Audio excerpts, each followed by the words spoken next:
Hi there, welcome. Welcome to Homekeepers. Come right on, it's going to be a great show today. So glad to be with you.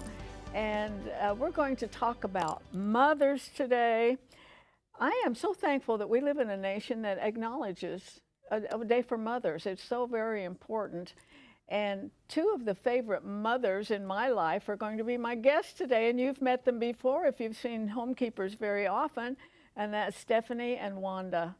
And we're going to talk about just the blessing of being a mother, the importance of it. And all three of us are grandmothers. I'm the only great-grandmother. Wanda and I are both widows, and so we've got a lot of life experience, and we can talk about children, grandchildren, and a lot of things that relate to you. So mothers, we honor you today. We are thankful for you, and if there's anything we try to do on this program, it's to emphasize the importance of these family relationships. That's what's going to change the world. Barbara Bush passed away just a few days ago, and she leaves a wonderful legacy. And she said something, this isn't perfectly the way she said it, but basically she said, you've got to hug your child. You've got to read to your child. She said, what changes society is what happens in your house, not in the White House. And I think those words are profound. Your house is very important.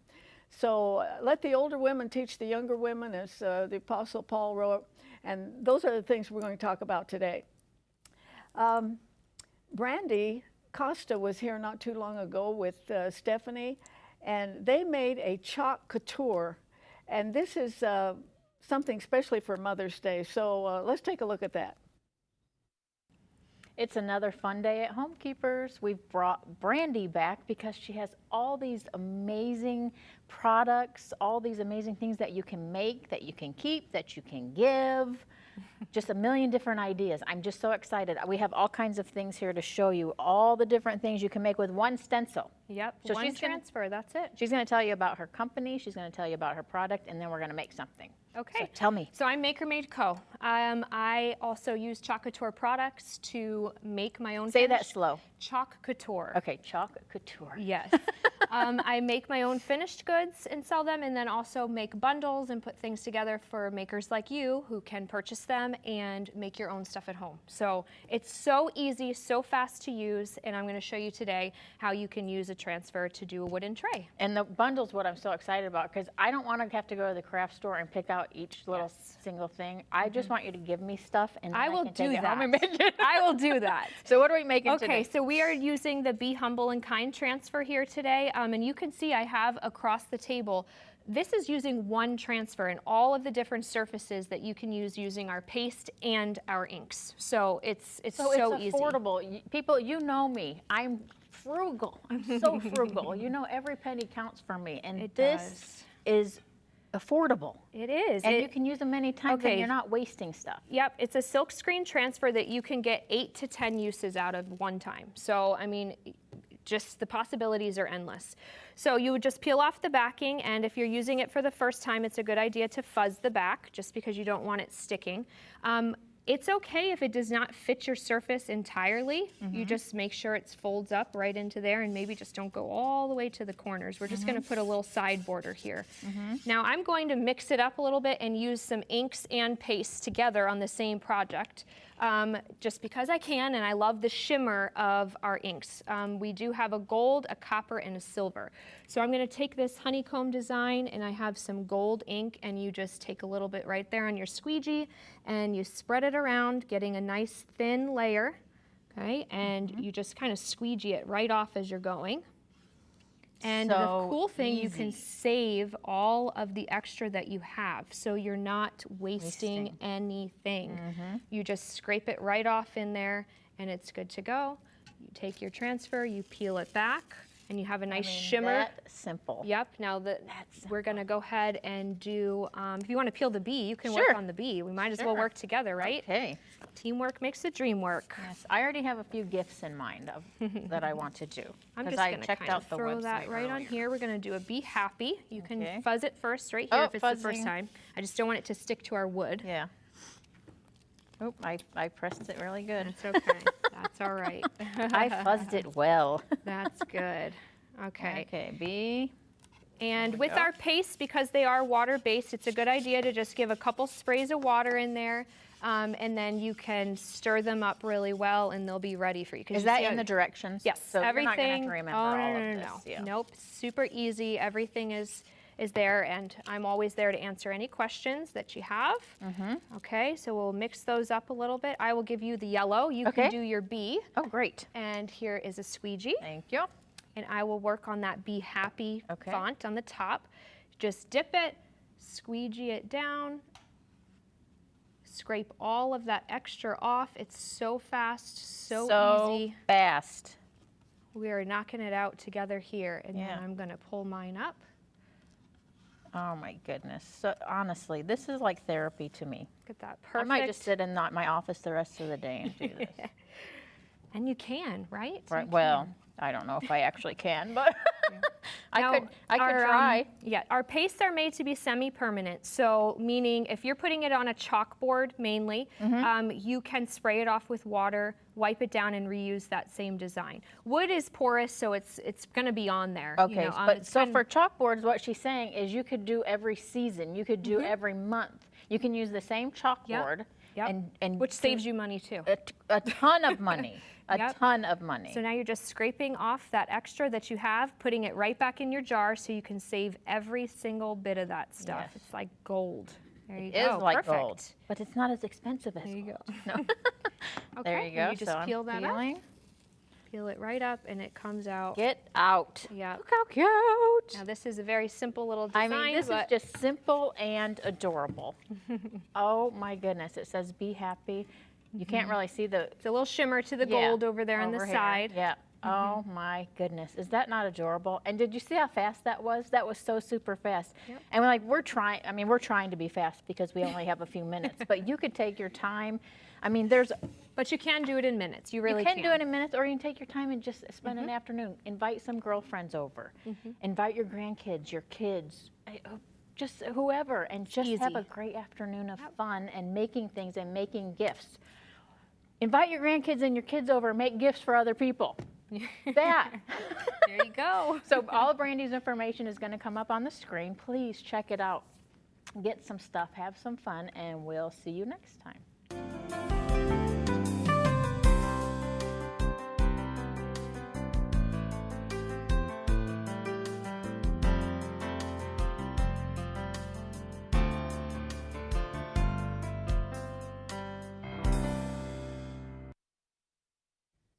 That is so cool, and I couldn't help but think the best memories you make are when you're doing something together rather than just shooting the breeze, if you know what I mean.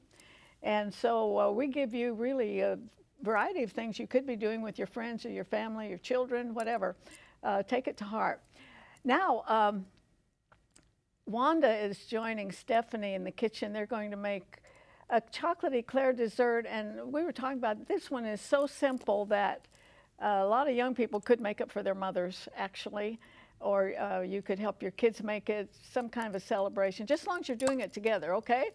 And but before we go over there, let me remind you, we're viewer supported. There's information coming up on your screen right now where you can contact us.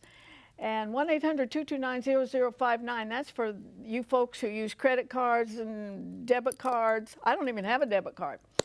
But for those people, you use the 800 number. The rest of us, you use the box number, 6922, Clearwater, Florida, 33758. And for any amount at all, we appreciate it. We love you for it. Okay, you can join the girls in the kitchen right now, and I'm afraid they're going to have an awful lot of fun. Here's Wanda and Stephanie. Well, we're going to do a chocolate eclair dessert. And I happen to know, I saw my sister make this, and she's a pastor's wife. And if it's something you need to put together very quickly, this would be awesome. So it's all it calls for is your 2 packages of graham crackers, some frosting, 2 packages of vanilla instant pudding, and some whipped toppings. So we're just going to go ahead and get started. It's really everything you could have in your house. Yeah, like if absolutely. people showed up. Yeah. And you wanted to make something real quick, this would be a great dessert. This is a great dessert. So I have a 13 by 8 pan that I'm just going to put graham crackers in the bottom of. Like, you can't get simpler than this. No. I mean, really. And what we're going to do, we're going to actually layer this, so. It's like a chocolate eclair lasagna. Yeah. So you have milk and you have pudding. That's what you're putting Yep, together and that's right what now, I'm doing right? together. And then I will fold in the Cool Whip once I get this to a consistency I want to have. And I'm going to have to taste this today, so, because Arthelene won't and Wanda won't either. No. All right, I'm going to start out little because I don't want Okay. to get squirted all over. I trust you. Yeah, well, last night I thought I was really being good when I put the other one together and I had it all over me and I'm like, how did I do that? So I have some rich and creamy frosting I'm going to stick in the microwave Yep. because you have to put this over the top. And when I was reading the directions, it said put the frosting over the top of pudding. And I was like, It's I'm not not gonna sure work. how that happens. But No. then she told me the secret, you microwave it. So I'm going to put You this in the microwave microwave. it, yes. I learned that a long time ago. Should I go for the whole full minute, or do you do 30 seconds and then 30 seconds? I would try 30 seconds and then take a knife and I'm already splattering. I know, I see that. Sorry. Please, I don't want to get all yucky. This is where my grandma would wear an apron. Apron. you I'm see. like, we need to wear aprons. Yeah. My grandma used to do it all the time. And I never do. As many clothes as I've ruined here, you think You'd I think would learn you'd my know. lesson? Wear an I don't apron. think aprons are becoming to me, so I just don't wear them. But Me my neither. husband wore them. Yeah. He would when he cooked. Did he it wore- say kiss the cook? Yeah, it did. It did, in fact. So we have a layer of graham crackers. You have, whoa, milk and pudding. Oh, I know. I know. I'm trying to rush it, but why? Yeah. Why? Because you still have to do your yes, I still thing have with to do that. my frosting. So we're getting there. It's looking good. Oh wow. I might just take this up to my desk. No. See Well- y'all all later. 30 more seconds and we'll be done with that. I want to see what the consistency is here. Looks good. Yeah, it's looking pretty good. I think that we could go for it. There you go. Okay. So now So the whipped topping. now we're going to fold in the whipped topping. And I'm sorry I made such a mess, but you know when you're home, you make messes. That's why we clean them up. Messes are okay. They're fine. All right, so The whole thing. the whole shebang. the huh? whole thing in here.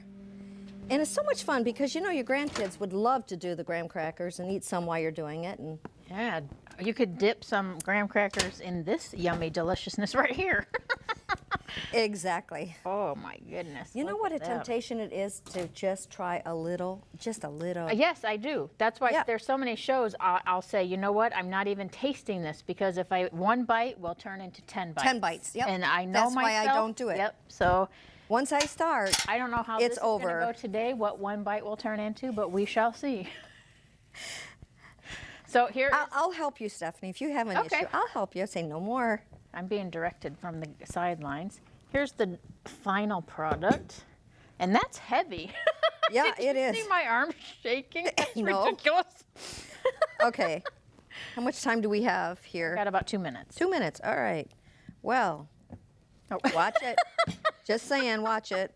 Trying to rush it. Okay, what we're going to do is it's pretty good. Yeah. It may not be perfect. You know, but when we speed cook, you know when you're at home, just take your time, do it right, get it all Okay, all so what I'm mixed going to do up is this is going to correctly. go on top of this. While you do that, I'm going to cut this up here. All right. And you want really half of it in here. Am I in your way? Nope. I'll move down. Ooh, that's nice and soft. Oh gosh. Too bad I have to taste this today.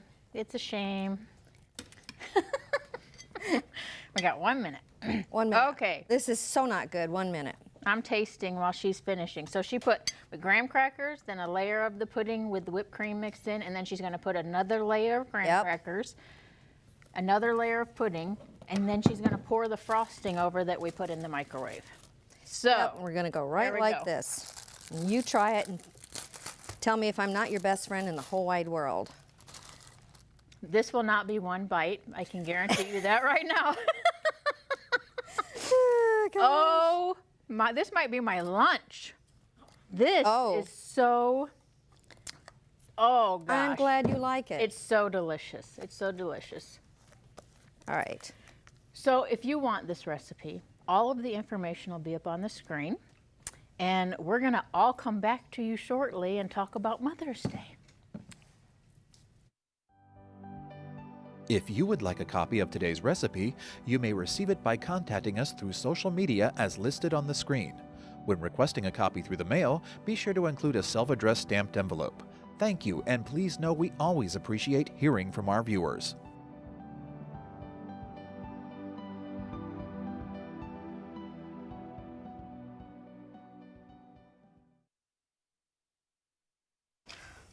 All right, you know, when we put a recipe together that you kind of get all the boxes and stuff, I always wondered, does it taste like that real thing that Oh you my would get gosh. to? Does it really, like you Yes. would get in a bakery? Yes. Oh, wow. Yes. My favorite donut is a Boston cream. Oh, so you would Okay. really like that. That's what that tastes like. A Boston wow. donut. Wow. Yes. Well, welcome, girls. You know, every time I have you on together, the viewers go, "Ooh." I know, They they like just you. love us. Yeah. They like you. Well, a lot of breath because we had to run. Yeah, and Wanda sees Yeah. all the mail, and she knows that they just like to have you girls on. So I'm glad that you're on, and it's perfect. Let's see. I'm going to show a thing about my mother at the end. So I want to talk about your mothers. I've met your mother. She seems quite young to me. She's a nurse, right? She was in the medical field. Yes. And how would you describe her? Strong. Just so strong. And, you know, I met her. You're yeah. right. When you're growing up, you don't realize what your parents do for you until you're older and have children of your own. right. You know, she would work the night shift so that she'd be there in the morning for us to get us off to school and stuff. And you just don't realize all of that when you don't think anything of it. I think of those kind of things as we grow up and we see life more clearly. There was a song when I was much younger, but one of the lines was, "Love like youth is wasted on the young." And we don't grasp those things when we're young. My mother, her middle name should be Sacrifice. Yeah. And your mother is just amazing. Wasn't it almost 2 years ago that you got the family together because she thought that she was going to be going Well, to the heaven? doctors told us that she was dying. She's still here. I swear she's got 9 lives. I mean, really. I've never seen anything like it. She's in a nursing home now, and she's in full throttle with the dementia, and she still remembers me and most of the kids when we come in, but she gets real confused, like she just wants my stepdad to take her back to her mother. And he guy's like, I don't know how to answer that. But no, but I miss my mom. I miss the relationship that I had with her. She's not here anymore. No, I if I'm lucky enough to talk to her where she'll want to talk, there's a difference. It's usually, well, hi, Wanda. How are you? I'm good. Max, take the phone. I don't want to talk to her anymore. That's what she does. And then I just miss my mom because we used to carry on great conversations. Yeah, I don't think it's cruel that they give you a lot to laugh about. Yeah. Yeah. Yeah. As they're losing their memory and all, and be very hilarious. I probably should have given this to you before, but Uh-oh.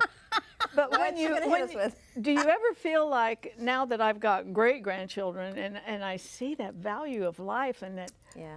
boy, what you pour in, they're like a computer. What you put into them is in there. And I've often wished that when I held my firstborn, I had 2 children, Michael and Meredith, that I had an understanding of what a privilege, what a responsibility to not let. Do you ever feel like that? Of Like you could do course. it over? Yeah, well, don't we all wish we could go back and do things differently? I think that would be true. But I've gotten smarter, and I've just, I pray, Lord, where I can't do it, you make up the rest. You cover what I cannot do. And I wish I could go back and understand what I know now back then. That would be great, but I can't. And the thing is none of us are perfect. No. And the fact of the matter is, when my mother was younger, she said, well, when I get married and I have kids, I'm going to do things different than my mom. Well, when I got married and I had children, I did not want to do anything like my mother did. I love you, Mama, but you know what I'm saying? I just didn't. So there's every generation, I think we say it, we do it, and then we find out that we're not perfect, and we make mistakes. But mothers, I think, are so nurturing and so loving. And we can enable, and we can sacrifice. We do all those things for the sake of our family. That comes with genuine motherhood. Absolutely, absolutely. Well, did you have your daughter before you met the Lord or after? After, yeah, but just shortly after. I mean, I was a baby Christian when I had when I had Alexis. did you have those same feelings? You know? I pray to this day, every day, please take my failures, Lord, and turn them into your successes, because I look back and I go, oh, what did I do? What did I do? But I know he can turn it all around. Well, that's one thing that I try to get across on this program from time to time is pray for your children. Yeah. And my grandkids and all, they're finding out that I do that. Mm-hmm. And you should tell them. But every single morning I pray for my children and their mates, and I pray for my grandchildren and their mates, and I pray for every great-grandchild. By that time it's noon. I've got so many. Oh. But now I'm getting requests from my grandchildren. Yeah. Oh, that's awesome. Nana, would you pray for this? Nana, would you pray for that? That is the best thing we can do. That's the best legacy. Yes. And I wonder how many people pray. You know, you go to church, you pray for the missionaries, you pray for this and this and this, and you might not be praying for your own family. Yeah. I don't know how mothers do it that don't know the Lord, because it's only because of the Lord every single day I can even function. Knowing my, you know, because Alexis is 21 now, basically on her own, and it's only because I know the Lord is involved that I'm okay. That's so true. That's so true. But I honestly think as an opportunity, and you're not there yet, but you will be when she gets married and has a child, then you become a grandparent. Then she'll see things differently. And you'll see things even more differently. But the fact of the matter is, the best legacy that we can leave our children is the legacy of prayer, because our prayers never go unanswered. We think that they do, but I think, and I could be wrong, but this is how my philosophy, I think that when I pray, if it's not answered when I'm here, it still goes on. I believe the that. prayers for my loved ones is still going to be answered. God is still going to look out for our children.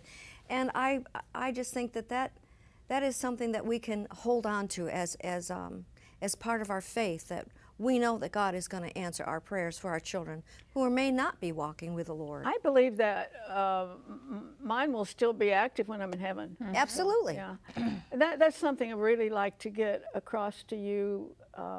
That's the one thing you can do. If you can't do anything else, if you don't have any kind of influence at all, He does.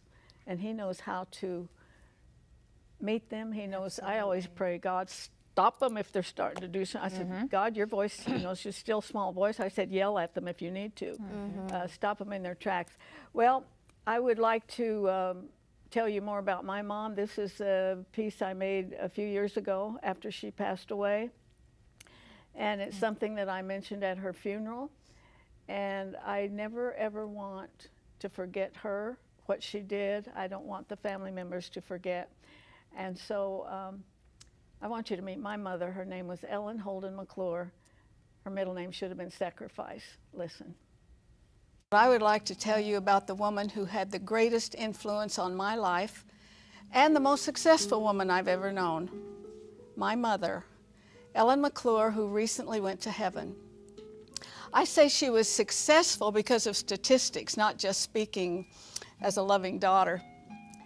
When I was just an infant and my sister Dawn a toddler, my parents pastored a church in Fort Collins, Colorado. The local newspaper carried a weekly column titled, Meet Your Neighbor. Not too long ago, I found that column, which featured my mom as the neighbor. It was pasted in an old scrapbook. She was in her 20s at the time. The article mentioned that as a young minister's wife, one of her goals was that her young daughters would learn music. Now, here's the success story. Today, my family consists of 6 pianists, 1 violinist, 9 vocalists, some of those are recording artists, by the way, 2 bass players, 3 guitarists, 3 organists, 4 harpists, 2 trumpeters, 5 ministers of music, and 4 piano teachers. And the last time I was with one of her great-great-grandchildren, 2-year-old Andrew, I heard him humming a Sunday school chorus and exclaimed to his mother and grandmother who were present, "He's singing on pitch!" Wow. Mom never realized it, but she and God did an exceedingly and abundantly beyond what anyone could ever ask or think. However, the platform was definitely not a place for her. Rather, she chose to work in church nurseries, took gifts to neighbors, and loved being a nurse's aide. If ever I've met a servant heart, it's my mom. I oversaw her care for many years, and it was so difficult to watch dementia, blindness, hearing loss, and pain overtake her. After she passed her 100th birthday, her health went into a rapid decline. During that extremely tough time, I often thought of the very old hymn, "Stand By Me." The final verse states, "When I'm growing old and feeble, stand by me. When my life becomes a burden and I'm nearing chilly Jordan, O thou lily of the valley, stand by me. O thou lily of the valley." I've lived in Florida a long time and have never seen a lily of the valley growing here. But as a child in Colorado, I used to encounter a few of them tucked away under the lilac bushes in our backyard. There was just something about them. I would stretch out on the grass to get a closer look at that magnificent reference to Christ. To me, they were arresting, exquisite, so very delicate and tender, and add to all of that the sweet, sweet fragrance. My mom's life had become an unbearable burden. As she neared the end, I laid my hands on her forehead while my daughter Meredith held her feeble, wasted hand. When Jesus Christ entered the room and he grasped the strong hand of her spirit, and as the sweet fragrance of the lily of the valley overtook the stench of death and disease, he ushered her through the chilly waters of Jordan and the valley of the shadow of death straight into heaven's splendor and the arms of my daddy. I have no doubt whatsoever that those who knew her well would rise today with me and all of her family members to call her blessed. Here are some of the photos of her life. The final picture was the last one taken of her holding Elizabeth Ann Riles, her great-great-granddaughter, born on her 100th birthday. Here's my mom.